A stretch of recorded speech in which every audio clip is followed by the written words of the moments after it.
Pemirsa, Satuan Lalu Lintas Polres Ogan Komering Ulu mulai melakukan pemasangan alat tilang elektronik di Jalan Lintas Sumatera, tepatnya Simpang 4 Air Pau, Kecamatan Batu Raja Timur. Rencananya ETLE akan aktif bulan depan.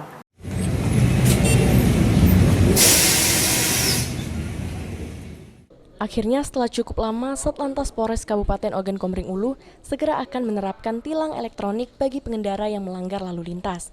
Hal ini dibuktikan dengan mulai dipasangnya peralatan ETLE di titik yang telah ditentukan, diantaranya kawasan Jalan Lintas Sumatera, Perempatan Air Pau, Batu Raja.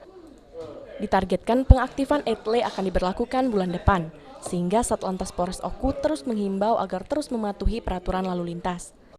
Ini kami melakukan pemasangan perangkat ETLE, Electronic Law Enforcement, yang mana dalam bahasa yang bisa dimengerti, melakukan tilang elektronik menggunakan perangkat kamera.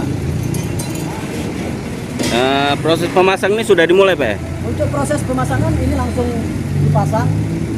Berikut perangkatnya nanti untuk bulan Juli sudah bisa diaktifkan dan sudah merekam seluruh pelanggaran yang melintas di jalur tersebut.